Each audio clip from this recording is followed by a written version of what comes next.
അതുപോലെ തന്നെ ജീവിത ദുരിതങ്ങൾക്കും, അതുപോലെ തന്നെ നിങ്ങളുടെ ജീവിതത്തെ ഭൗതിക മണ്ഡലങ്ങൾ അനുഭവിക്കുന്ന ഓരോ പ്രാരാബ്ദങ്ങൾക്കും നമ്മൾ 2 മണിക്കൂർ ഈ ധ്യാനത്തിൽ പങ്കെടുത്ത മക്കൾ, ഇടക്കും തലക്കും വന്ന് അവരുടെ സൗകര്യമനുസരിച്ച് കൂടിക്കൊണ്ടിരിക്കുന്ന എല്ലാ മക്കളെയും ഈ സമയത്ത് ഏകാഗ്രമായിരിക്കണം. ഈ നിമിഷം ഏകാഗ്രമായിരിക്കണം. കർത്താവേ, അങ്ങയുടെ മക്കളെ ഞാൻ ഈ സമയത്ത് ഓൺലൈനായി ഈ ധ്യാനത്തിൽ പങ്കെടുക്കുന്ന അവർ എന്ന് ഈ ധ്യാനത്തിലേക്ക് കയറി വന്നാലും, എന്നവർ യൂട്യൂബിലോട്ടോ ഫേസ്ബുക്കിലോട്ടോ കയറി ഈ ധ്യാനം അറ്റൻഡ് ചെയ്താലും, അപ്പോഴൊക്കെ അവരനുഭവിച്ചുകൊണ്ടിരിക്കുന്ന പ്രയാസങ്ങൾക്കെല്ലാം ഈ ആരാധന ഒരു തത്സമയ അനുഗ്രഹമായി മാറ്റാൻ അമ്മേ, പരിശുദ്ധമ്മേ, ഞങ്ങളെ പ്രത്യേകിച്ച് അനുഗ്രഹിക്കണമെന്ന് പ്രാർത്ഥിക്കുന്നു. അമ്മേ, ഈ കാലങ്ങളിൽ ജോലിയില്ലാത്ത അനേകം മക്കളുണ്ട്. ഉള്ള ജോലി കൊണ്ട് കുടുംബത്തിൻ്റെ ഒരു ചെലവും നടക്കാൻ പറ്റാതെ പരസ്പരം വൈരാഗ്യവും, അവരവരുടെ ഓരോരുത്തരുടെ വീട്ടിൽ തന്നെ മക്കളാണെങ്കിൽ ഓരോരുത്തരുടെ കാര്യങ്ങൾ നടന്ന് ചിലരുടെ കാര്യം നടന്നില്ല, അങ്ങനെയൊക്കെ വരുമ്പോൾ മാതാപിതാക്കന്മാരോട് എതിർത്ത് നിൽക്കുകയും മാതാപിതാക്കന്മാരെ ആശ്രയം വിട്ട് വേറെ അപ്പൻ്റെ സ്ഥാനത്ത് വേറെ ആൾക്കാരിൽ നിന്ന് സഹായം മേടിക്കുകയും അതിൻ്റെ പേരിൽ മാനസികമായിട്ട് മാതാപിതാക്കന്മാരെ പീഡിപ്പിക്കുകയും ചെയ്യുന്ന പൈശാചികമായ നിലപാടുള്ളവരൊക്കെ കുടുംബത്തെ ശരിക്കും വേദനിപ്പിക്കുന്നുണ്ട്. കർത്താവേ, അവരെല്ലാം നീ അവർ സാന്ത്വനപ്പെടുത്തുന്നത് പ്രാർത്ഥിക്കുന്നു. അവർക്കെല്ലാം കർത്താവേ സത്യം മനസ്സിലാക്കി കൊടുക്കാൻ ഇടയാക്കണമേ. കുടുംബത്തിൻ്റെ വിഷമസന്ധികളിൽ കർത്താവേ തങ്ങളെക്കൊണ്ട് പരിഹരിക്കാവുന്നത് പരിഹരിക്കാൻ പറ്റുന്ന രീതിയിൽ കർത്താവെ പരിഹരിച്ച്, ചില പറയും എൻ്റെ കാര്യങ്ങൾ നടത്തിയില്ല, അപ്പോൾ എനിക്ക് ജോലി വീടൊക്കെ കിട്ടിക്കഴിഞ്ഞാൽ തീർച്ചയായിട്ടും അതിൻ്റെ വൈരാഗ്യം ഞാൻ പക തീർത്തു. അപ്പം മാതാപിതാക്കന്മാരോട് പക തീർക്കാൻ പോകുന്ന മക്കളുണ്ട്. അവർ രക്ഷപ്പെട്ട് കഴിഞ്ഞാൽ മാതാപിതാക്കന്മാരോട് അവരുടെ വൈരാഗ്യം തീർത്ത് വാശി തീർക്കാൻ പോകുന്ന പൈശാചിക സ്വഭാവമുള്ള മക്കളെ അമ്മ കാണിച്ചു തരുന്നുണ്ട്. ഇത് ഭയങ്കര ഗുരുതരമായ വിഷയമാണ്. അങ്ങനെ ഏതെങ്കിലും മാതാപിതാക്കന്മാരോട് തങ്ങൾക്ക് തങ്ങളുടെ സഹായങ്ങൾ കൃത്യസമയത്ത് മക്കൾക്ക് കിട്ടിയില്ല എന്ന് വിചാരിച്ചുകൊണ്ട് ആ മക്കൾ അവർക്കൊരു വിലയും നിലയും പൈസയൊക്കെ കിട്ടുന്ന കാലത്ത് മാതാപിതാക്കന്മാരെ മാനസികമായിട്ട് പീഡിപ്പിക്കാൻ ഉദ്ദേശിച്ചിട്ടുണ്ടെങ്കിൽ ഉപ്പിരിക്കുന്ന കുടം പോലെ നിൻ്റെ മക്കൾ നിന്നെ ഉടച്ചു കളയുന്ന കർത്താവ് ചെയ്യുന്നു. നീ ശ്രദ്ധിക്കണം, നീ വേഷം കാണിക്കരുത്. കർത്താവിനത് നിരക്കാത്ത ഒരു കാര്യം നീ ചെയ്യരുത്. കാര്യം അതായത് നമ്മളെ മാതാപിതാക്കന്മാർ ചില സമയത്ത് എല്ലാവരെയും ഒപ്പിച്ച് എല്ലാ കാര്യവും ഒപ്പിച്ച് നാട്ടുകാരെ, അയൽവാസികളെ, ബന്ധുക്കളെ എല്ലാം ഒപ്പിച്ചൊക്കെ വരുമ്പോൾ ചില സമയത്ത് ചിലതൊക്കെ കിട്ടാതെ വരികയും ഇല്ലായ്മ വരികയും ചെയ്യുമ്പോൾ സ്നേഹത്തോടെ അത് ഉൾക്കൊള്ളുകയും മനസ്സിലാക്കുകയും അവരോട് അവരുടെ മനസ്സിനോട് ചേർന്നതാണ് നമ്മൾ നിൽക്കേണ്ടത്. കർത്താവ് കുടുംബങ്ങളിലെല്ലാം ഇതുപോലെയുള്ള അങ്കലാപ്പുകൾ ഉണ്ടെങ്കിൽ കർത്താവ് അവരെ അങ്ങ് വിശുദ്ധമായ വലത് കർത്താവ് സ്പർശിക്കണമെന്ന് പ്രാർത്ഥിക്കുന്നു.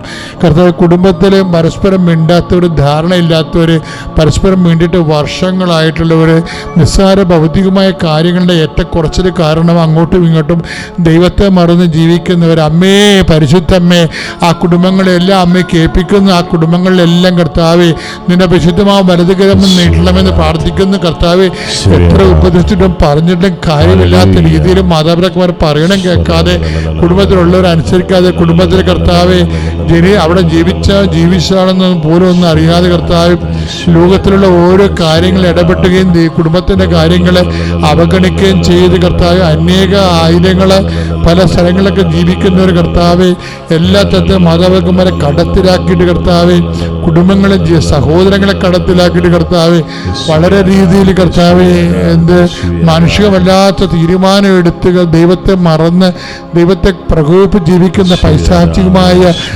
മാനസിക കുടുംബ ജീവിത സാഹചര്യങ്ങളിൽ പരിശുദ്ധാത്മാവ് പ്രവർത്തിക്കട്ടെ. ഈശോയുടെ അമ്മ മധ്യസ്ഥം വഹിക്കട്ടെ. യേശുവിന്റെ നാമത്തിൽ എല്ലാ സർവ്വബന്ധനങ്ങളും ഈ നിമിഷം അഴിഞ്ഞു മാറട്ടെ.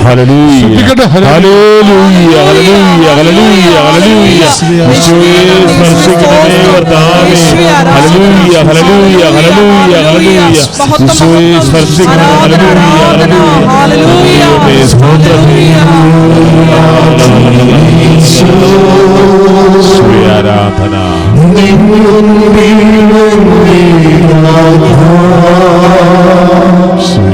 കാരുണ്യ സാഗരമേ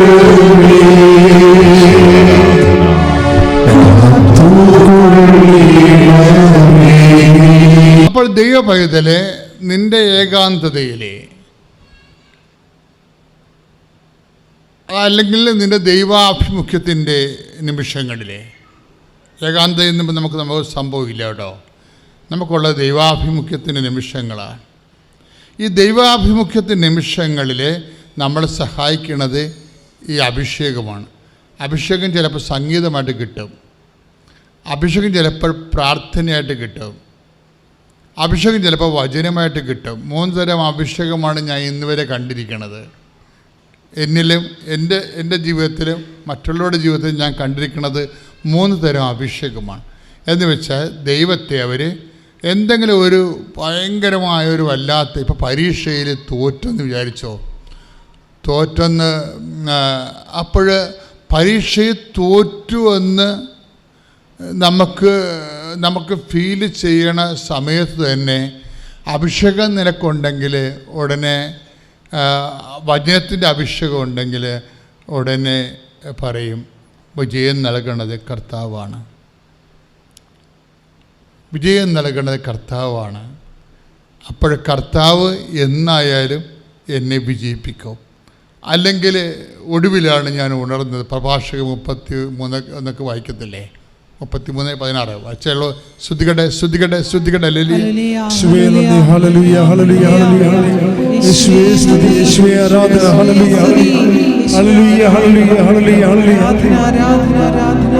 പ്രഭാഷകൻ 33:16. പ്രഭാഷകൻ 33:16. ഒടുവിലാണ് ഞാൻ ഉണർന്നത്. പറഞ്ഞേ, ഒടുവിലാണ് ഞാൻ ഉണർന്നത്. കാലാപെറുക്കുന്നവനെ പോലെ ഞാൻ മുന്തിരിപ്പഴം ശേഖരിക്കുന്നവരുടെ പിന്നിലായി. എന്നാൽ കർത്താവിന്റെ അനുഗ്രഹം നിമിത്തം ഞാൻ മുൻപന്തിയിലെത്തി. അപ്പോൾ സ്വാഭാവിക, ദിസ് ഇസ് ലൈഫ്. അപ്പോഴേ ഇവിടെ ഒരു കോമ്പറ്റീഷൻ അല്ലേ? നമ്മളൊരു ഒറ്റക്കല്ല, ഒരു സമൂഹത്തിലാണ് നമ്മൾ നിൽക്കുന്നത്. അപ്പം ചില സമയത്ത് നമ്മളുടെ തന്നെ ഒരു കുഴപ്പം, ബുദ്ധിക്കുറവോ ഓർമ്മക്കുറവൊക്കെ കാരണം നമ്മൾ ചിലപ്പോൾ പിന്നിലായി പോകും. അപ്പോൾ ബുദ്ധിക്കുറവ്, ചിലർക്ക് അധികം വേണ്ടത്ര ബുദ്ധി ഉണ്ടാകത്തില്ല, ചിലർക്ക് വേണ്ടത്ര ഓർമ്മ ഉണ്ടാകത്തില്ല. അപ്പോൾ ചിലർ നമ്മൾ പിന്നിലായി പോകും. ചിലർക്ക് വേണ്ടത്ര ആരോഗ്യം ഉണ്ടാകത്തില്ല, അപ്പോൾ പിന്നിലായി പോകും. ഈ എന്തെങ്കിലും ഒരു കുറവുണ്ടെങ്കിൽ ആ കുറവല്ലത് ശരിക്കും കർത്താവിൻ്റെ ഒരു സാന്നിധ്യത്തിൻ്റെ പ്രസൻസ് പ്ലേസാണത്. അതായത് അതെപ്പോഴും നിങ്ങൾക്ക് മനസ്സിലാക്കണം. നിനക്കൊരു കുറവുണ്ട്, നീ അത് പിന്നിലായി കഴിഞ്ഞാൽ അപ്പം നിന്നെക്കൊണ്ടത് നടക്കത്തില്ല എങ്കിൽ അത് പിന്നെ എന്താണ്? കർത്താവിനെ കൊണ്ട് നടക്കുന്ന, അതാണ് കർത്താവ് എന്നെ മുന്നിലെത്തിച്ചെന്ന് പറയണത്. പക്ഷേ ഈ വചനം അറിയാമെങ്കിലാണ് അഭിഷേകം കിട്ടണത്. മനസ്സിലായ? ഇതിനാണ് നമ്മൾ വചനം പഠിക്കുന്നത്. ഈ വചനത്തിൻ്റെ ഒരു ഗുണം എന്താണെന്നറിയാവോ? വചനത്തിൻ്റെ ഈ മനുഷ്യന്മാരുടെ വചനം അവർ കാല് മാറുമില്ല, അങ്ങോട്ടും ഇങ്ങോട്ടും മാറത്തില്ലേ അല്ലേ? വചനമൊക്കെ മനുഷ്യന്മാരുടെ വാക്കുകൾക്കെല്ലാം ഒരു സെക്യൂരിറ്റി ഇല്ല, അവർ അതിലൊന്നും ഉറച്ചു നിൽക്കത്തില്ല. ചിലപ്പോൾ അവർ മുടിയുണ്ടെങ്കിൽ ചായച്ചും ചെരിച്ചും കെട്ടാമെന്ന് പറഞ്ഞ പോലെ അവരങ്ങോട്ടും ഇങ്ങോട്ടും ഇളക്കി പ്രതിഷ്ഠിക്കും. ദൈവം ഇളക്കി പ്രതിഷ്ഠിക്കത്തില്ല. ദൈവം എന്തെങ്കിലും ഒരു വാക്ക് പറഞ്ഞാൽ ആ വാക്കിൽ അതുകൊണ്ട് നമ്മൾ സത്യവചനമെന്ന് പറയണത്. ബാക്കിയുള്ള വചനങ്ങളെ നമ്മൾ സത്യവചനം എന്ന് പറയത്തില്ലല്ലോ. ഇപ്പം സത്യവേദ പുസ്തകം ആ സത്യമായ വചനമാണ്. അപ്പോൾ അതിൽ നിൽക്കും ദൈവം. അപ്പം നമുക്ക് ഒടുവിലാണ് ഞാൻ ഉണർന്നത്. ചിലപ്പോൾ PSC ടെസ്റ്റ്, ചിലർ കഴിഞ്ഞ ദിവസം ഒരു സാക്ഷ്യം ഉണ്ടായത് എന്താ വെച്ച് കഴിഞ്ഞാൽ ഒരു MD ഡോക്ടറിൻ്റെ സാക്ഷ്യം ഇവിടെ ഉണ്ടായിരുന്നു. അത് ഡോക്ടറല്ല, MBBS ഡോക്ടർ, MD അഡ്മിഷൻ്റെ സാക്ഷ്യമാണ്. ആ മനുഷ്യൻ അറിഞ്ഞത് ശനിയാഴ്ച രാത്രിയാണ് അറിഞ്ഞത്. അവിടെ അഡ്മിഷൻ ക്ലോസ് ചെയ്യാം, അവിടെ അഡ്മിഷൻ ഉണ്ട്, MDക്ക് അഡ്മിഷൻ ഉണ്ടെന്ന് അറിയണത്. പക്ഷേ ഞായറാഴ്ച എന്ത് പറ്റും? ഞായറാഴ്ച വർക്കിംഗ് ഡേ അല്ലല്ലോ, പിന്നെ തിങ്കളാഴ്ചയാണ്. തിങ്കളാഴ്ച വൈകുന്നേരം 5 മണിക്ക് അഡ്മിഷൻ ക്ലോസ് ആകും. അതിനുള്ളിൽ ഈ മനുഷ്യന് വേണ്ടത് എന്താണ്? ഈ മനുഷ്യന് വേണ്ടത് കമ്മ്യൂണിറ്റി സർട്ടിഫിക്കറ്റ് വേണം അദ്ദേഹത്തിൻ്റെ. അത് വില്ലേജ് ഓഫീസറിൽ നിന്ന് മേടിക്കണം, അല്ലെങ്കിൽ തഹസിൽദാർ തരണം. അത് തഹസിൽദാർ തരണമെങ്കിൽ തഹസിൽദാറിന് അസസ്മെൻറ്റ് നടത്താതെ തരത്തില്ല. അപ്പോൾ ഇതൊക്കെ ഒറ്റ നടക്ക് പോകാത്ത കാര്യമാണ്. അപ്പോൾ പക്ഷേ അദ്ദേഹത്തിൻ്റെ ആകപ്പാടെ സെക്യൂരിറ്റി എന്താണ്? ഉടമ്പടി എടുത്തു എന്നുള്ളതാണ് സെക്യൂരിറ്റി. വേറെ ഒരു സെക്യൂരിറ്റിയുമില്ല. കാര്യം തഹസിൽദാറിൽ നിന്ന് ഈ പേപ്പർ വാങ്ങിച്ചിട്ട് ഇമെയിൽ ചെയ്യണം. ഇമെയിൽ ചെയ്യുമ്പോൾ ഇപ്പോഴുള്ള ഒരു പ്രശ്നം എന്ന് വെച്ച് കഴിഞ്ഞാൽ, ഇമെയിൽ ചെയ്യുമ്പോൾ എല്ലാവരും ഇമെയിലല്ലേ ചെയ്യണത്. അതുകൊണ്ട് എപ്പോഴും നെറ്റ് എപ്പോഴും ബിസി ആയിരിക്കും. നെറ്റ് ജാമായി പോകും. അപ്പോൾ വീണ്ടും നമ്മുടെ സമയം പോകും. നെറ്റ് ജാമായെന്ന് പറയണത് ഇന്ന് ഏറ്റവും വലിയ ദുരന്തമാണ്. ജീവിതം ജാമായി പോകണ പോലെയാണ് നെറ്റ് ജാമാകണത് ഈ അന്ത്യനിമിഷങ്ങൾ വെച്ചുകൊണ്ട്. അപ്പോൾ 4 മണിക്ക് നെറ്റ് ജാമായി. പക്ഷെ പിന്നീട് ഏതോ ഒരു സെക്കൻഡ് നെറ്റ് ഓണായപ്പോഴും ഈ മനുഷ്യൻ്റെ കയ്യിൽ സർട്ടിഫിക്കറ്റ് ഈ 5 മണിക്കുള്ളിൽ അദ്ദേഹം ഫയൽ ചെയ്ത് നോക്കിയേ. ഒടുവിലാണ് അറിഞ്ഞത് ഇങ്ങനെ ഒരു അഡ്മിഷൻ ഉണ്ടെന്ന് കാര്യം. പക്ഷേ കാലാപെറുക്കുന്നതോടെ മുന്തിരിപ്പഴം ശേഖരിക്കുന്ന കൂട്ടത്തിൽ ഞാൻ പിന്നിലായിപ്പോയി. പിന്നെ ആരാണ് തഹസിൽദാറിനെ കൊണ്ട് ഈ ജാതി സർട്ടിഫിക്കറ്റ് മേടിപ്പിച്ചിരിക്കുന്നത്? ആരാണ് ജാമായിരുന്ന നെറ്റ് ഓൺ ചെയ്തിട്ട് സർട്ടിഫിക്കറ്റ് അപ്ലോഡ് ചെയ്യാൻ പറയുന്നത്? എല്ലാം കർത്താവ് കൈയിടിച്ച് കർത്താവ്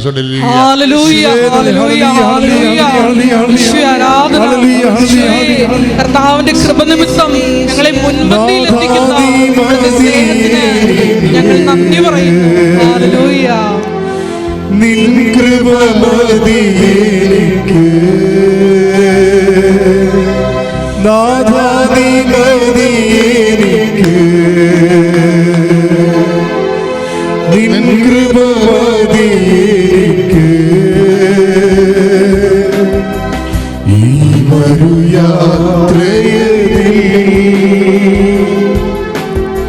തിരുകൃപ മതിയെനിക്ക്.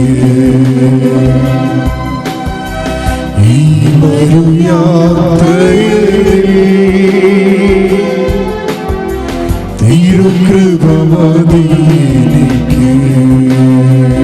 അപ്പോൾ പ്രഭാഷകൻ 33:16 അഭിഷേകമുള്ള വ്യക്തിയാണെങ്കിൽ ഇതുപോലെ പിന്നിലായി പോകുമ്പോൾ ഉടനെ പരിശുദ്ധാത്മാവ് ഈ വചനം കോട്ട് ചെയ്തിട്ട് പറയും, കർത്താവ് നിന്നെ മുന്നിലെത്തിക്കും. നീ അതുകൊണ്ട് മുന്നോട്ട് തന്നെ പോവുക. അതാണ് വചനത്തിൻ്റെ അഭിഷേകം എന്ന് പറയുന്നത്.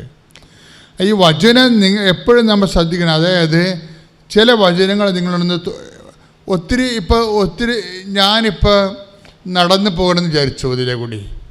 അപ്പോൾ എനിക്ക് ഈ ആൾക്കാരൊക്കെ ഒരുമാതിരിപ്പെട്ടവരൊക്കെ സീനിയേഴ്സ് പണ്ട് മുതലേ ഉടമ്പടി എടുത്ത് അച്ഛൻ്റെ അടുത്ത് വന്ന് രോഗങ്ങളും കാര്യങ്ങളൊക്കെ പറഞ്ഞവരുടെയൊക്കെ മിക്കവാറും തന്നെ എല്ലാവരെയും എനിക്ക് എന്തെങ്കിലും പേരറിയാൻ പാടില്ലെങ്കിലും അടയാളം അറിയാൻ പറ്റും. അപ്പോഴേ ഞാൻ ചില സമയത്ത് പോണ തിരക്കാണെങ്കിൽ ശരി, ഇതുപോലെ എന്തെങ്കിലും വിഷയം ഉള്ളവരെ കണ്ടാൽ ഞാൻ തോണ്ടും. എന്ന് വെച്ച് കഴിഞ്ഞാൽ എത്രയും വേഗം വന്ന് നിങ്ങൾ റിസൾട്ട് പറയാനാണ് എൻ്റെ അർത്ഥം. ഞാൻ ഫ്രീ ആകുമ്പോൾ വന്നിട്ട് നിങ്ങൾ എന്നോട് വാട്ട് ഇസ് സ്റ്റാറ്റസ് പറയാനാണ് പറയണത്. എൻ്റെ അർത്ഥം അതുപോലെ തന്നെയാണ് ഈ വചനത്തിന് സംഭവിക്കുന്നത്. നിങ്ങൾ ദൈവമായിട്ട് ഒരു ഓൺലൈനിലാണ്, അടുപ്പമാണ്, സ്നേഹമാണ് എങ്കിലേ ചില വചനങ്ങൾ കേൾക്കുമ്പോൾ നിങ്ങളൊന്ന് തോണ്ടും ദൈവം. എന്ന് വെച്ച് കഴിഞ്ഞാൽ ആ വചനത്തോട് വല്ലാത്ത ഒരു അഭിനിറ്റി തോന്നും. മനസ്സിലായില്ലേ? അതാണ് കർത്താവിൻ്റെ തോണ്ടല്. ഇത് വിവേചിക്കാൻ കഴിയണം. അപ്പം തന്നെ കൊണ്ടുപോയി എഴുതിയിടണം. ഈ വചനം കർത്താവ് അഭിഷേകമായി എനിക്ക് തരാൻ പോകുന്നു. ഇനി കർത്താവ് സഞ്ചരിക്കണ നാഷണൽ ഹൈവേ ആണിത്. ഇനി എൻ്റെ സങ്കടകാലങ്ങളെല്ലാം കർത്താവ് ഇതിലേ കൂടി സഞ്ചരിച്ച് വരും. ഒന്നെങ്കിൽ എനിക്ക് കർത്താവിലേക്ക് ചെല്ലാൻ പറ്റും, അല്ലെങ്കിൽ കർത്താവ് എന്നിലേക്ക് വരും. കർത്താവ് ശരിക്കും പറഞ്ഞാൽ വചനം നിൻ്റെ വചനം എൻ്റെ പാദങ്ങൾക്ക് വെളിച്ചമാണെന്ന് പറഞ്ഞ പോലെ തന്നെ അതൊരു പാത കൂടിയാണ് ശരിക്കും പറഞ്ഞാൽ. എന്ന് വെച്ചാൽ ഒരു വചനം അഭിഷേകമായിട്ട് ഒന്ന് പ്രാർത്ഥിച്ച മക്കളെ, നെഞ്ചത്ത് കൈവച്ച് പ്രാർത്ഥിച്ച്, കർത്താവായ ദൈവമേ, എൻ്റെ ജീവിതത്തിലെ നിന്റെ സാന്നിധ്യം അനുഭവിക്കുവാൻ വചനങ്ങളുടെ വഴികളെ തുറന്നു തരണമേ. വചനങ്ങളെ അഭിഷേകമായി നൽകണമേ.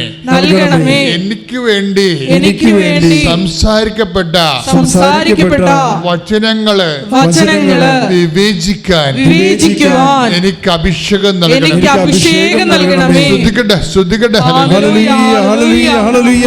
വചനം വിവേചിച്ചറിഞ്ഞ് അത് അഭിഷേകമായി മാറ്റുവാനുള്ള വലിയ കൃപ. സമയം കഴിഞ്ഞുകൊണ്ടിരിക്കുന്ന അപ്പോൾ അവിടുത്തെ മാനേജർ അവിടുത്തെ ലെറ്റർ തന്ന് വേറൊരു ബ്രാഞ്ചിൽ പോയി എനിക്ക് അടക്കേണ്ടി വന്നു. പക്ഷേ വളരെയധികം ബുദ്ധിമുട്ടി ലാസ്റ്റ് ആ സമയത്ത് അടച്ചു. അത് മാതാവിൻ്റെ വലിയൊരു കൃപ കൊണ്ട് മാത്രമാണ് അത് അടക്കാൻ പറ്റിയത്. പിന്നെ അന്ന് ആ ഫീസ് അടക്കാൻ ഓടി അടക്കുകയായിരുന്നു. അന്ന് വൈകുന്നേരം ആയപ്പോൾ 13 വയസ്സുള്ളൊരു മോനുണ്ട്. ആ മോന് ഡെങ്കിപ്പനി തുടങ്ങി. അവന് പനി തുടങ്ങി. അവന് 3-ാം തവണയാണ് ഈ പനി വരുന്നത്. ഡെങ്കി വരുന്നത് 3-ാം തവണയാണ്. അപ്പോൾ എൻ്റെ മൂത്ത മോള് കൽക്കട്ടയിലാണ് വർക്ക് ചെയ്യുന്നത്. അവിടെ കോളേജിൽ പഠിപ്പിക്കണേ. അപ്പോൾ അവൾ ലീവിന് വന്നിട്ടുണ്ടായിരുന്നു. അപ്പോൾ അവളാണ് അവനെ നോക്കിയത് ആദ്യത്തെ ദിവസങ്ങളിലൊക്കെ. അപ്പോൾ പിറ്റേ ദിവസമായപ്പോൾ അവൾക്കും പനിയായി. 2 പേരും ഒരുമിച്ച് പനിയായി. ടെസ്റ്റ് ചെയ്തപ്പോൾ 2 പേർക്കും ഡെങ്കു ആണ്. അപ്പോൾ ഞാനങ്ങനെ ഹോസ്പിറ്റലിൽ ഞങ്ങൾ 2 പേരെയും കൊണ്ടുപോയി കാണിച്ചപ്പോൾ അവിടുത്തെ ഹോസ്പിറ്റലിൽ ആരും മോനെ അവിടെ എടുത്തില്ല. അവർ പറഞ്ഞു ഇവിടെ കിടത്താൻ പറ്റില്ല, റിസ്ക്കാണ്, വേറൊരു ഹോസ്പിറ്റലിലേക്ക്, ഒരു പ്രധാനപ്പെട്ട ഹോസ്പിറ്റലിലേക്ക് വിട്ടു എറണാകുളത്ത്. അപ്പോൾ മോള് കുഴപ്പമില്ല, അവൾ വീട്ടിലേക്ക് തന്നെ വിട്ടോ, കുഴപ്പമില്ല എന്ന് പറഞ്ഞു. പക്ഷെ മോനെ അവർ കൈയൊക്കെ തടിച്ച് ചുമന്ന് ആകെ ഛർദിയാണ്, വെള്ളം പോലും കുടിക്കുന്നില്ല, വല്ലാത്ത ബുദ്ധിമുട്ടാണ്. അപ്പോൾ ഹോസ്പിറ്റലിൽ ചെന്നു. അവിടെ അഡ്മിറ്റാക്കിയിട്ട് ഇവന് വളരെ ടയേർഡാണ്. ഇവൻ്റെ കൗണ്ടും ബ്ലഡിൻ്റെ എല്ലാ ഇതും കുറഞ്ഞ് ഡൗൺ ആയിക്കൊണ്ടിരിക്കുകയാണ്. ആളാകെ വീക്കായി, വെള്ളം പോലും കുടിക്കുന്നില്ല. അപ്പോൾ ഡോക്ടേഴ്സിൻ്റെ അടുത്ത് പറഞ്ഞത് നമുക്ക് നോക്കാം എന്ന് മാത്രമേ അവർ പറയുന്നുള്ളൂ. അവരെന്നെ മാറ്റി നിർത്തിയിട്ട് നമുക്ക് നോക്കാം, അവസ്ഥ ഭയങ്കര മോശമാണ്, കുട്ടീനെ മാറ്റി കിടത്തണം, വേറെ കുട്ടികളുടെ പീഡിയാട്രിക് വാർഡിലായിരുന്നു. അപ്പോൾ വേറെ കുട്ടികളുടെ കൂടെ കിടത്താൻ പറ്റില്ല, ചെറിയൊരു കോൾഡ് പോലും വന്നാൽ ഇവനത് ന്യൂമോണിയ ആയിട്ട് മാറും, പിന്നെ വല്ലാതെ കുട്ടീനെ കിട്ടാൻ പ്രയാസമെന്ന് പറഞ്ഞ് ഞങ്ങൾ വേറൊരു റൂമിലേക്ക് മാറ്റി. ഞങ്ങളെല്ലാവരോടും മാസ്ക് ധരിക്കാൻ പറഞ്ഞു. മാസ്ക് ധരിച്ചു. അപ്പോഴത്തേക്കും ഇവൻ ഛർദ്ദിച്ച് ലാസ്റ്റ് ഗ്രീൻ കളറിൽ ഛർദ്ദിച്ച്. അപ്പോൾ ഞാനായ വിഷമിച്ച് രാത്രി 12 മണിയായപ്പോൾ ഗ്രീൻ കളറിൽ ഛർദ്ദിച്ച്. അപ്പോൾ എനിക്കായ വിഷമമായി. ഞാനപ്പോൾ പോകുമ്പോൾ ഞാൻ രാത്രി ഹോസ്പിറ്റലിലേക്ക് ഞങ്ങൾ പോയത് തലേ ദിവസം 3 മണിക്ക് വെളുപ്പിനാണ്. മോൾക്ക് ബോഡി പെയിനും തലവേദനയും കൊണ്ട് സഹിക്കാൻ പറ്റുന്നില്ല, മോന് ഛർദ്ദിച്ച് അവശതയായി.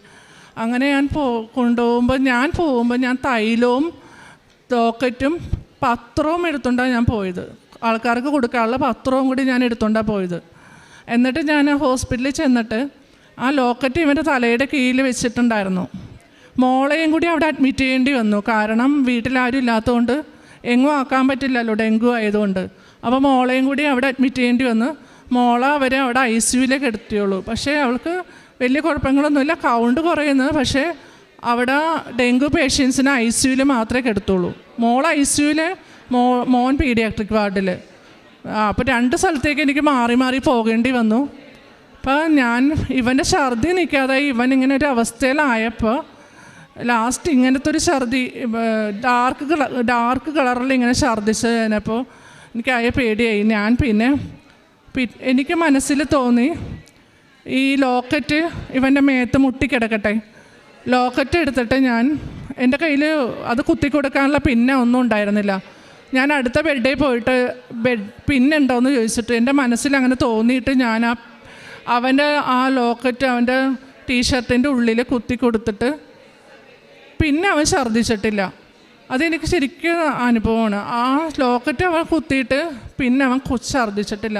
പിന്നെ ഒരു 1/2 ഗ്ലാസ് വെള്ളം കുടിച്ച് അങ്ങനെ അവൻ റിക്കവറായി, കുറച്ച് റിക്കവറായി. പക്ഷേ പ്ലേറ്റ്ലെറ്റ് ഭയങ്കരമായിട്ട് കുറഞ്ഞുകൊണ്ടിരിക്കുകയായിരുന്നു. അവനെ വേറെ റൂമിലേക്ക് മാറ്റിക്കെടുത്തേക്കാനാണ്. ആ സമയം ഞാൻ എൻ്റെ പത്രങ്ങളെല്ലാം എന്നോട് ഹസ്ബൻഡ് പറഞ്ഞു, നീ ഇവിടെ ഇങ്ങനെ വിതരണം ചെയ്താൽ അവർക്ക് നേഴ്സുമാരൊക്കെ സമ്മതിക്കില്ല എന്നൊക്കെ പറഞ്ഞു. പക്ഷേ ഞാനത് അവിടെ എല്ലാ ബെഡിലും ആരും അറിയാതെ എല്ലാം ഞാൻ കൊടുത്തു. പലർക്കുമായിട്ട് ഞാൻ ആ പത്രം കൊടുത്തു അതിൻ്റെ ഇടയിൽ കൂടി. പിന്നെ തൈലവും പുരട്ടി കൊടുത്തു. പിന്നെ ഞാൻ ഇവന് പ്ലേറ്റ്ലെറ്റ് 30 ആയി. അപ്പോഴത്തേക്ക് അവർ പറഞ്ഞു ഇനി കുറയണമെങ്കിൽ ICUവിൽ കയറ്റിയിട്ട് പ്ലേറ്റ്ലെറ്റ് കയറ്റാമെന്ന് പറഞ്ഞു. അപ്പോൾ അന്ന് രാത്രി ചൊവ്വാഴ്ചത്തെ പ്രെയർ ഉണ്ടായിരുന്നു, കൃപാസനത്തിൻ്റെ ആരാധന പ്രെയർ. ഞാൻ അവൻ്റെ തലക്കിലിരുന്ന് രാത്രി മുഴുവനും ആ ആരാധന അവിടെ ഇരുന്ന് കൂടിയിട്ട് സ്തുതിച്ച്, അതിൻ്റെ ഒപ്പം തന്നെ പാട്ട് പാടി സ്തുതിച്ച്, ഒപ്പം രാത്രി ഉറങ്ങാതെ അവൻ്റെ തലക്കിലിരുന്ന് ഈ ജോസഫ് അച്ഛൻ്റെ ആരാധന ചൊവ്വാഴ്ചത്തെ ആ പ്രെയർ കൂടി. എന്നിട്ട് ഞാൻ ഈശോയോട് പ്രാർത്ഥിച്ച് ഇനി കൗണ്ട് കുറഞ്ഞാൽ പ്ലേറ്റ്ലെറ്റ് കയറ്റേണ്ടി വരും ഈശോയെ, ഇനി അവൻ്റെ ബ്ലഡ് ഒരു 4 പ്രാവശ്യമെങ്കിലും എടുക്കുമായിരുന്നു. ആ ബ്ലഡ് എടുക്കുമ്പോഴത്തേക്കും കൂട്ടി തന്നെ ഈശോയെ എന്ന് പറഞ്ഞു. പക്ഷെ അന്ന് രാത്രി ഒരു 3 മണിയൊക്കെ ആയപ്പോൾ ബ്ലഡ് എടുക്കാൻ കൊണ്ടുപോയി വെളുപ്പിന്. അതെടുത്ത് ആ റിസൾട്ട് വന്നപ്പോൾ ഡോക്ടർ വന്നിട്ട് പറഞ്ഞു